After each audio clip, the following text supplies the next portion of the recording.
ರಾಜ್ಯದ ಮಾಜಿ ಮುಖ್ಯಮಂತ್ರಿಗಳಾದ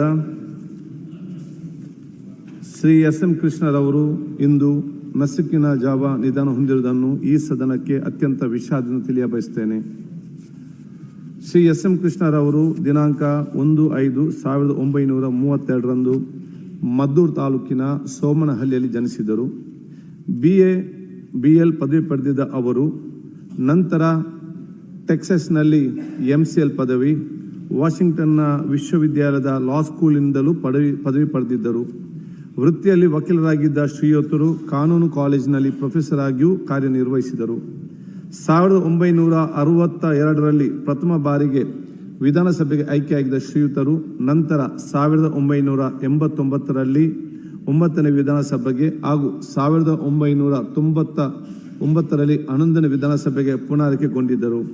1968ರಲ್ಲಿ 4ನೇ ಲೋಕಸಭೆಗೆ ಚುನಾಯಿತರಾಗಿದ್ದ ಅವರು 1971ರಲ್ಲಿ 5ನೇ ಲೋಕಸಭೆಗೆ, 1980ರಲ್ಲಿ 7ನೇ ಲೋಕಸಭೆಗೆ ಪುನರಾಯ್ಕೆಗೊಂಡಿದ್ದರು.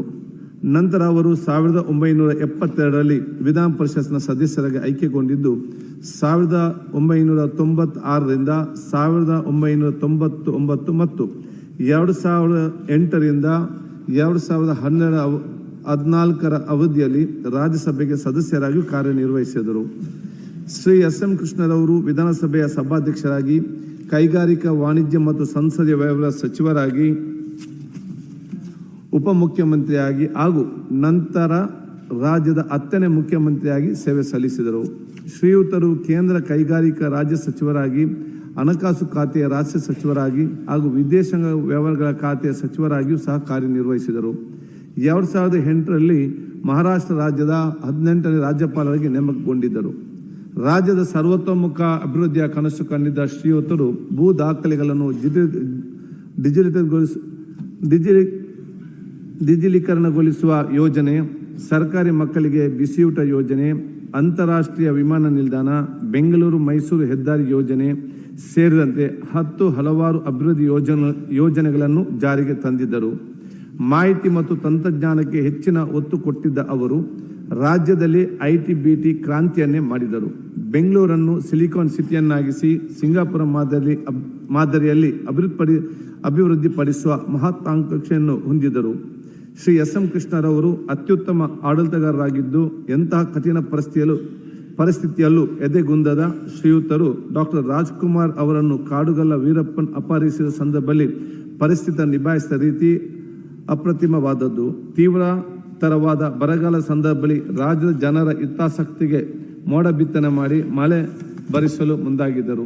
ಸದಾಕಾಲ ಅಭಿವೃದ್ಧಿಯ ಚಿಂತಕರಾಗಿದ್ದ ಶ್ರೀಯುತರು ರಾಜ್ಯಕ್ಕೆ ನೀಡಿರುವ ಕೊಡುಗೆ ಅಪಾರವಾದದ್ದು. ಬಹುಮುಖ ಪ್ರತಿಭೆಯಾಗಿದ್ದ ಅವರು 2023ರಲ್ಲಿ ಪದ್ಮ ವಿಭೂಷಣ ಪ್ರಶಸ್ತಿಯನ್ನು ಪ್ರದಾನ ಮಾಡಿ ಗೌರವಿಸಲಾಗಿತ್ತು. ಅಪ್ರತಿಮ ವಾಗ್ಮಿ, ಹಿರಿಯ ಸಜ್ಜನ ರಾಜಕಾರಣಿಯಾಗಿದ್ದ ಶ್ರೀ ಎಸ್ ಎಂ ಕೃಷ್ಣರವರು ದಿನಾಂಕ 10/12/2024 ನಿಧನ ಹೊಂದಿರುತ್ತಾರೆ. ಈಗ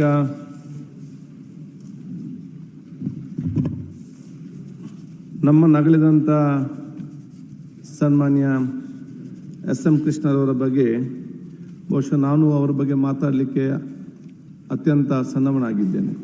ಯಾಕಂತ ಹೇಳಿದರೆ, ನಾನು ಹುಟ್ಟುವ ಮುಂಚೆ ಅವರು ಶಾಸಕರಾಗಿ ಅವರ ಕ್ಷೇತ್ರ ಆಯ್ಕೆಯಾಗಿ ಈ ಒಂದು ವಿಧಾನಸಭೆಯಲ್ಲಿ ಬಹುಶಃ ಅವರು ಬಂದು ಚುನಾಯಿತ ಸದಸ್ಯರಾಗಿ ಬಂದಿದ್ದರು.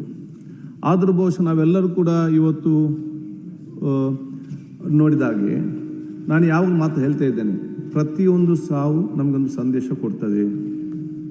ಸನ್ಮಾನ್ಯ ಎಸ್ ಎಂ ಕೃಷ್ಣದ ಅಗಲುವಿಕೆ ಕೂಡ ನಮಗೆ ಎಲ್ಲರಿಗೂ ಕೂಡ ಒಂದು ಸಂದೇಶ ಅಂತ ಹೇಳಲಿಕ್ಕೆ ನಾನು ಇವತ್ತು ಬಯಸ್ತೇನೆ.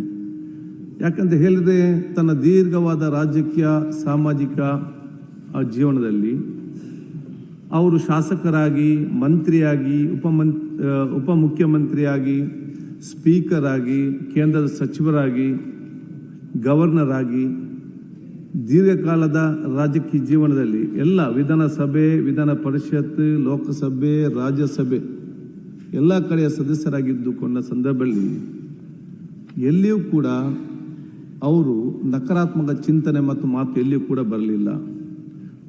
ನಾವು ನೋಡಿದಾಗೆ ಇಡೀ ಅವರ ರಾಜಕೀಯ ಜೀವನದಲ್ಲಿ ಒಂದು ದ್ವೇಷದ ಮಾತನ್ನು ಎಲ್ಲಿ ಕೂಡ ಆಡಲಿಲ್ಲ. ಇಡೀ ಅವರ ರಾಜಕೀಯ ಜೀವನದಲ್ಲಿ ಆ ಎಲ್ಲ ಸ್ಥಾನದ ಗೌರವವನ್ನು ಉಳಿಸಿಕೊಂಡು ಸರ್ವರ ಪ್ರೀತಿಗೆ ಪಾತ್ರರಾಗುವಂಥ ಅವಕಾಶದ ಇವತ್ತು ಅವರು ತಮ್ಮ ವ್ಯಕ್ತಿತ್ವ ರೂಪಿಸಿಕೊಂಡು ಬಂದಿದ್ದಾರೆ. ಅವರ ಎಸ್ ಎಂ ಕೃಷ್ಣ ಅವರ ಜೀವನದ ವ್ಯಕ್ತಿತ್ವವೇ ಎಲ್ಲ ಯುವ ಜನಾಂಗ ಮತ್ತು ಯುವ ರಾಜಕಾರಣಿಗಳಿಗೆ ಒಂದು ಸಂದೇಶ ಅಂತ ಹೇಳಲಿಕ್ಕೆ ನಾನು ಇವತ್ತು ಬಯಸ್ತೇನೆ. ನಮಗೆ ಉತ್ತಮವಾದ ನಾಯಕರು ಭಾಳಷ್ಟು ಜನ ಸಿಗ್ತಾರೆ, ಅದೇ ಉತ್ತಮವಾದ ಮುತ್ಸದಿ ರಾಜಕಾರಣಿಗಳು ಸಿಕ್ಕೋದು ಭಾಳಷ್ಟು ಕಡಿಮೆ. ಅಂಥ ಉತ್ತಮವಾದ ಒಂದು ಸ್ಟೇಟ್ಸ್ಮ್ಯಾನ್ ಆಗಿದ್ದರು ಅವರು. ಎಲ್ಲ ಒಂದು ವಿಚಾರ ಆ ಒಂದು ಗೌರವವನ್ನು ಕಾಪಾಡಿಕೊಂಡಿತ್ತು ಬಂದದ್ದು ಬಹುಶಃ ನಮಗೆಲ್ಲರಿಗೂ ಕೂಡ ಒಂದು ದೊಡ್ಡ ಮಟ್ಟದ ಮಾದರಿ ಅಂತ ಹೇಳಲಿಕ್ಕೆ ಬಯಸುವಂಥದ್ದು. ರಾಜ್ಯದ ಮುಖ್ಯಮಂತ್ರಿಗಳಾಗಿ ಹಲವಾರು ಕಾರ್ಯಕ್ರಮ ಅವತ್ತವ್ರು ಮಾಡಿದರು.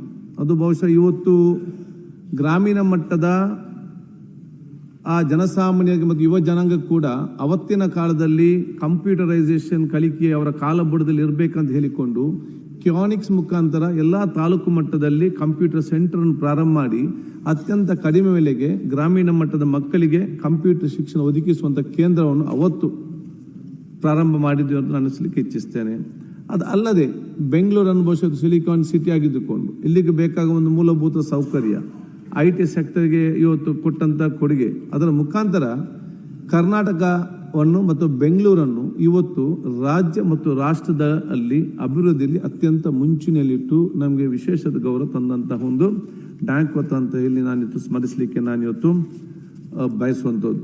ಅಂಥ ಒಂದು ಮಹಾನ್ ಶಕ್ತಿ ಮತ್ತು ಚೇತನ ಇವತ್ತು ನಮ್ಮನ್ನು ಅಗಲಿದ್ದು ನಮಗೆಲ್ಲರಿಗೂ ಕೂಡ ಇವತ್ತು ನೋವುಂಟು ಮಾಡಿದೆ. ಬಹುಶಃ ಒಂದು ಮಾತಿದೆ, ನಾವು ಹುಟ್ಟುವಾಗ ನಮಗೆ ಯಾರಿಗೂ ಕೂಡ ಹೆಸರು ಇರುವುದಿಲ್ಲ, ಉಸಿರು ಮಾತ್ರ ಇರ್ತದೆ. ನಾವು ಈ ಸಮಾಜ ಮತವನ್ನು ನಾವು ಬಿಟ್ಟು ಹೋಗುವಾಗ ನಮಗೆ ಯಾರಿಗೂ ಕೂಡ ಉಸಿರು ಇರುವುದಿಲ್ಲ, ಹೆಸರು ಮಾತ್ರ ಇರ್ತದೆ. ಅಂಥ ಶಾಶ್ವತ ಹೆಸರನ್ನು ಶ್ರೀಮಾನ್ ಎಸ್ ಎಂ ಕೃಷ್ಣ ಅವರು ಇವತ್ತು ನಿರ್ಮಾಣ ಮಾಡಿ ರಾಜ್ಯದ ಜನತೆ, ದೇಶದ ಜನತೆ ಶಾಶ್ವತವಾಗಿ ನೆನಪಿಲ್ಲುಕೊಂಡ ವ್ಯಕ್ತಿತ್ವ ರೂಪಿಸಿಕೊಂಡಿದ್ದಾರೆ. ಆ ವ್ಯಕ್ತಿತ್ವ ಮತ್ತು ಆ ರೀತಿಯ ಒಂದು ದೊಡ್ಡ ಮಟ್ಟದ ವ್ಯಕ್ತಿತ್ವ ಮತ್ತು ಹೆಸರು ಪಡೆಯುವಂಥ ಅವಕಾಶ ಅದು ನಮ್ಮದು ಮತ್ತು ನಿಮ್ಮದೆಲ್ಲರೂ ಕೂಡ ಆಗಬೇಕು. ಅದಕ್ಕೆ ಅನುಗುಣವಾಗಿ ನಮ್ಮ ರಾಜಕೀಯ ಸಾಮಾಜಿಕ ಜೀವನ ನಾವೆಲ್ಲ ಮುಂದೂಡಿಕೊಂಡು ಹೋಗಲಿಕ್ಕೆ ಇಂತಹ ನಾಯಕರೆಲ್ಲರೂ ಕೂಡ ನಮಗೆ ದೊಡ್ಡ ಮಾದರಿ ಅಂತ ಹೇಳಿಕಿಸಿ ಅವರ ಆತ್ಮಕ್ಕೆ ಶಾಂತಿ ಸಿಗಲಿ. ಅವರ ಅಗಲಿಕೆಯ ನೋವನ್ನು ಅವರ ಕುಟುಂಬಗಳಿಗೆ, ಅವರ ಅಭಿಮಾನಿ ವರ್ಗದವರಿಗೆ ನಮಗೆಲ್ಲರೂ ಕೂಡ ಆ ತಡೆಯುವಂಥ ಶಕ್ತಿ ಆ ಪರಮಾತ್ಮನ ಕೊಡಲಿ ಅಂತ ಹೇಳಲಿಕ್ಕೆ ಬಯಸಿ, ಮನೆ ಮುಖ್ಯಮಂತ್ರಿಗಳು